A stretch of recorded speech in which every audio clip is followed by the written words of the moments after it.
Welcome, and thank you for clicking on my video. This is Choose Your Review, and today I will be taking a look at Sleeping Dogs.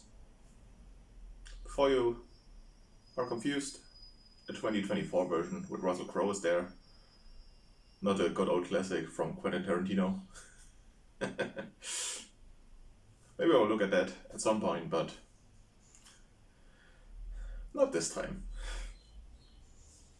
But well, Sleeping Dogs is just from 2024, so right this year. I had the pleasure to see it in a little sneak peek, so I don't know what is the exact release date, but depending on how fast I put out this video, maybe the movie isn't even in cinemas. And just to say bluntly, I never heard anything about that movie, and I watch a lot of Russell Crowe stuff. He has some ups and downs in the last years, I think personally. But it was like, at least I have his movies on the radar, but that one, not a single thing I heard. But anyways, no matter if I heard about it or not, let's talk about it. The basic plot is quite interesting. We have our main guy, Roy Freeman, who is portrayed by Russell Crowe, who I think most people who watch movies on a regular know. I mean, his biggest roles are Shirley Maximus and Gladiator, and he's in Les Miserables as well, probably his second most known role. He's Zeus in the new Thor movies, if you've heard of that, or he's the Pope's exorcist. That is him as well. So he is definitely a bigger name in Hollywood. But back to the plot. The main man, Roy Freeman, has Alzheimer's. What you can see in a beautiful designed apartment, cause everywhere is tape on that, where there are literally everything has a notes. Like, my name is Roy Freeman, I am X years old, that's my proficiency, that's my job, I do that, I have Alzheimer's, because with Alzheimer's he can't remember. But he undergoes some surgeries and some new experimental methods to get his brain active again, which seem to work. But he should keep his mind occupied, so he puzzles and reads a bit. And then the past that he doesn't remember kind of catches onto him, because a lady calls him and tells him that one of the criminals they caught back then is about to get executed. He's on death row, and he wants to talk with Roy again. And since Roy doesn't remember the case at all, but wants to keep his mind occupied to get better results, meets with him and then looks into that case again. And with us together, we find out what happened really. Because the criminal says he wasn't it. He pleaded guilty back then, but he was more under pressure. And that isn't the truth. And from there on, Russell Crowe discovers his past, the good and the bad. And I can say it straight off the bat, some of his last things I didn't like that much, like The Pope's Exorcist or Unhinged. Really not my cup of tea. But he does a lot of things, like he was in The Greatest Beer on Ever, great role there. And here I would say, again, a really great role. His acting is really good, like when he curses and stuff like that, because he can't remember, and other things. You feel that, and I'm like, that is good. That's what I want to see. So he really does a great performance. The movie is from Adam Cooper, who has a few films under his belt already. Like he made the Transporter Refueled or the Assassin's Creed movie, just to name a few, because he has quite a portfolio by now. And Sleeping Dogs by itself is 110 minutes, or an hour and 50. So, a bit longer than average, but By now it feels more like the standard to be around 2 hours. But it fell shorter because I was invested. It has a few other famous actors as well, like Karen Gillan and Martin Skoska, who I just mentioned in my Kakul review, if you saw that, and also Tommy Flanagan. But I will come to them when it's time for it. Well, not everything about the movie is too rememberable, like the soundtrack is surely there, but nothing I could really recall. I think if it's about cinematography, his apartment is surely the greatest design, because everywhere are those notes for himself. I think that's a really cool idea, and the rest is standard scenes. Nothing too crazy with the camera. But the acting itself was really good. I liked it. I had fun watching all of them talk with each other and just be more or less nice to each other. And that was great. What I can say is the movie itself reminded me a bit of Memento from Christopher Nolan. Like, it doesn't reach that level of quality, but it's the kind of basic thing. Like in Memento, he gets his memories from back to front, and so you pin the story together. And now with Russell Crowe, he's at the end, and he gets there a piece and there a piece and there a piece and puts it that together. So I had some little Memento vibes, and since Memento is good, that's never something bad. Now about some negatives without going into spoilers. I thought some of the things that get later mentioned about the story, where you piece it together, like some are oddly fitting for being just like a red herring, and there are some other things where they just drop some things that you think like, oh, they could be important, but they don't even seem to be important enough to be a red herring at that point. So that feels at the end a bit like, but why was that? But not too much of a problem. With a bit of suspension of disbelief, as you say it. It's a really good movie. And I think most of the things I can say without going into spoiler territory are said. So I think I can already put it in a scale to keep it a bit short as well. And as I said, most things had me engaged. I like the acting, I like the premise of the story. My little complaints I mentioned as well, but I would give it a good 7. Like, not a perfect movie, definitely not. But in the last few years, definitely my favorite with Russell Crowe. I think that's all I have to say without going really into the story and spoilers, which I will be right now. And right off the bat, when he gets back into the case, he meets up with his old partner, Jimmy Remis, who is played by Tommy Flanagan, who is most known from his role from Sons of Anarchy. At least that's what I heard. Never watched that show so far. But it's the top result when you look it up. So we'll just put it there. And well, when Russell Crowe meets him, he talks about it like his partner Jimmy had the same call from the lady to look into their case, and he just quickly states that Roy should just let things lay as they are and not wake sleeping dogs. And even though Russell Crowe's character, as he doesn't remember perfectly, isn't sure what to make of that, like, as a viewer you're like, there's more.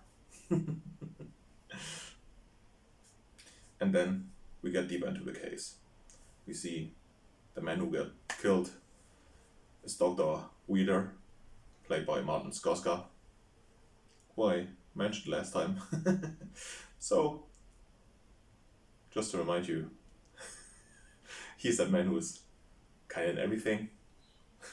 Like an interview last time with Cuckoo, so just to get something else, he is an Aeon Flux, he's in Triple X, and some more.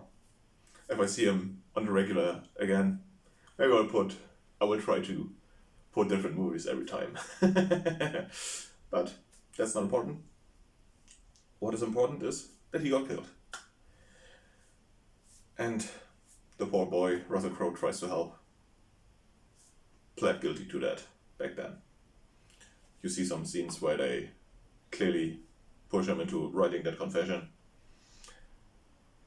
And then we look more what happened with the dog itself. And we come to Richard Finn, who is portrayed by Harry Greenwood. Because he was like a helper to the Doctor.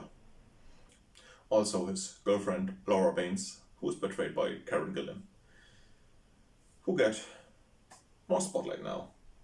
And a lot of things really point to Harry Greenwood's character, because the next chapter is basically about him. How we meet the Doctor, how we meet Karen Gillan, how they all come together, play together, what are their backstories, what would be the reasons to have a crush on the Doctor. And I have to say, I don't know who made that choice, but the Doctor and Karen Gillan, they researched something about memories and all that, and I was like, isn't that what Russell Crowe got as a treatment kind of thing? But it just isn't important. They get mentioned, they get a few scenes where they talk about it. I was like, maybe she's in the back, like she tried to uncover the truth through him with that thing. But no, it's just their profession. They could be woodcutters and it wouldn't change the story. So that's a little critique there. Like, it doesn't even feel like a red herring because it has no relevancy at all. And Richard and Laura are a couple. And Laura knows the Doctor from before, so she introduces Richard to him. And since he's not too good with the money at the moment, he offers him some money for him to write down all the books he owns and to organize them, give some away, tune that just for that. And while he has fun doing that and reads a lot, he sooner or later discovers that his girlfriend and the Doctor may be more than just research partners. And kind of thanks to that, we meet another important character, Wayne Devereaux, played by Thomas M. Wright, who is the director of The Stranger and was also in the Everest movie. And he is like the gardener, housekeeper for the dog. And he tells Richard that his girlfriend isn't the only girl the Doctor is more familiar than he should. And just to mention it, Russell Crowe gets most of that information through a part of an autobiography from Richard that he gets into the possession after Richard's death. That was really timely, right after Russell Crowe started to ask some questions about them. And after he finds all that out with the Doctor, his girlfriend, and has a little talk with the housekeeper, his biography ends with the notes, until I met her again. And one of the best scenes, like I love the acting where like Russell Crowe just reads this and like, he met fucking who? And he just, he isn't really, and he just stands there in really frustrated disbelief that it cuts right there. And that was a lot of fun to watch. And well, then we're done with the good Richard. So we then look into Laura. And since we know about Laura Baines, I can say she's portrayed by Karen Gillan, who you most notably know from Nebula, from the Avengers movies. Although there she wears a bit more makeup and isn't that recognizable. She's also in the new Jumanji movies. Just to name a few things. And Russell Crowe tries to find her, but she's gone from the radar. Like you already get some information about that in the biography from Richard, but he finds that out for himself.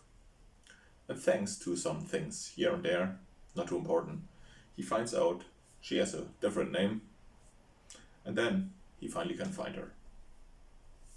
So he goes to her, shows her the other biography for her to read herself.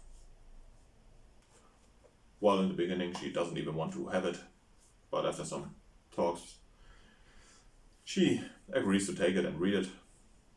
So I was like, we're kind of out of suspects there, but the movie is like, that housekeeper, back to him.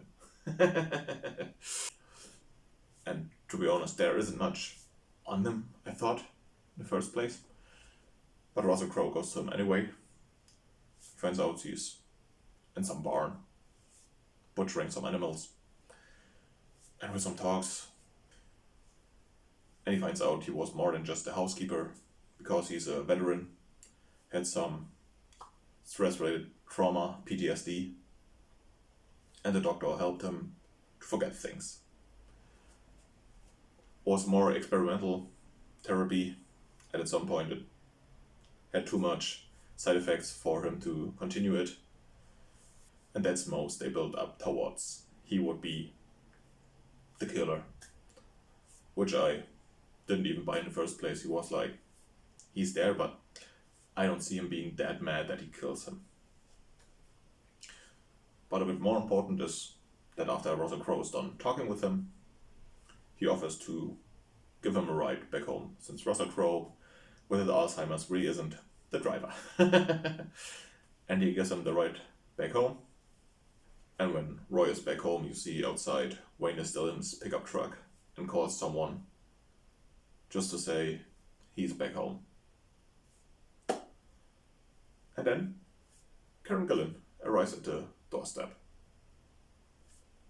to bring back the biography and talk a bit with Russell Crowe. Because then some of her relationships with the doctor gets mentioned again. They had some scientific work together. The professor claimed it for himself, and she felt left out, so that she can be a possible suspect in that case. I have to say, with her I saw it. With the housekeeper, I didn't. And well, they chit-chat a bit in his apartment then. And Russell Crowe goes out again. But now there comes a pickup and tries to kill him. And it's Wayne from before. Russell Crowe's character thankfully manages to escape that murder attempt and shoots down Wayne. Which left me with a bit more question marks than answers. Because he really didn't seem to have any grudge against Russell Crowe. I was like, did I misread some of the dialogue or so, or didn't see it in him? But for now, that's what the movie gives us, and it didn't want to give us more. But then we are done with the main suspects. But there is a name that always comes up again. And that name belongs to a barmaid called Diane Lynch. And throughout the investigations, he remembers that they always came to that bar to drink, to talk, and all that. So he tries to locate it to get some more insight if she remembers anything. And sadly he finds out she's dead for already 5 years. And after he finds out she's dead, he can't really make much more connection with her.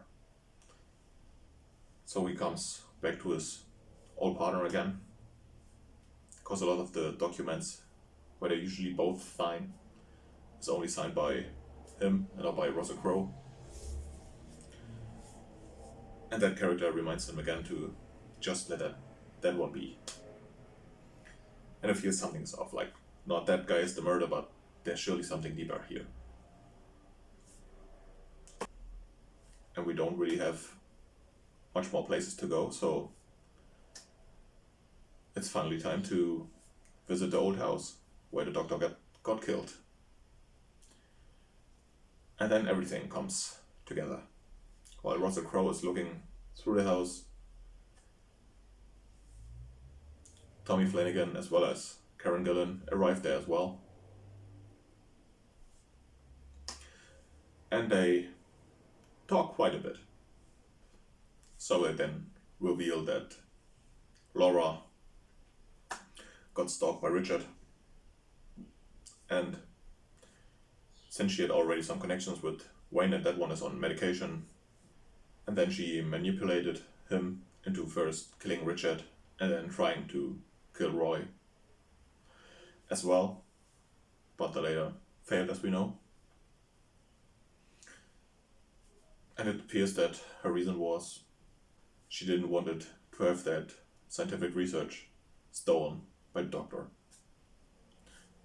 Which I was like, is okay, I understand all the little things. But sadly she doesn't get a trial. Because she shoots his old partner, and that one, heavily wounded, manages to shoot her as well. And they both die. And that is where the movie firstly cuts away. And you see, after some new investigations, that suspect who is on death row got released. So far we good. The only missing thing is Russell Crowe isn't happy with that. He knows there's something more. And after some more digging, he realizes the last thing, that good Diane Lynch was his wife.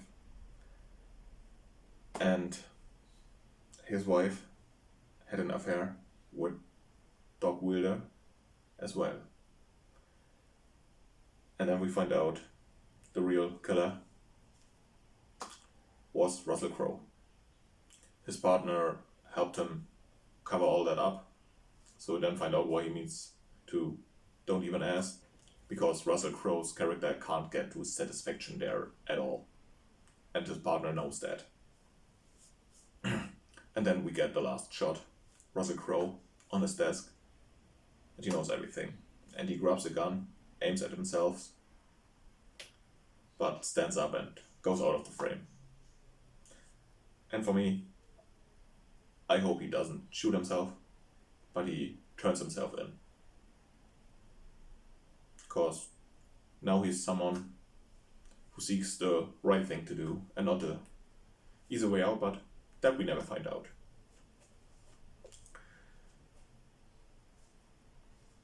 And well, that's basically it for the plot. And I have to say, there are a few things that didn't really fit that good, to be honest. Like when they first say Karen Gillan seems to be the culprit behind everything, I was like, yeah, everything kind of fits now, neat together. But when you find out it's Russell Crowe instead, that raises the question, like right when Russell Crowe starts his investigation, that Richard gets killed off. And in the movie it's like, he stalked Laura, and that was the point where Laura ordered Wayne to kill him. And it just fits oddly into the narrative to give you a red herring, but after you just find out it's a red herring, it's just like really interesting that it was like 2 days apart for something that's 20 years back then. So that was a bit weird. So I like the idea that Russell Crowe was a culprit. A friend who sat next to me called it a bit earlier. I didn't really saw it coming. But I thought like that makes some other choices be more weird or oddly random at that. But that's not too much of a complaint. As I said, I would give it a 7, and I think it rests neatly and doesn't have to hide itself. It's a good Russell Crowe movie, it's a good murder mystery, and it's a good premise. And isn't that all you want from a movie? Well, and I think I have most of it covered now. Give my opinion, said what there is, and how I thought about it. And so now there's only one thing to do. Thank you all that you watched till here. If you like it, like, subscribe, leave a comment about the video, about the movie, and surely let me know what I should review next. Till next time, I'm Andreas. This here is Juicy Review, and see you.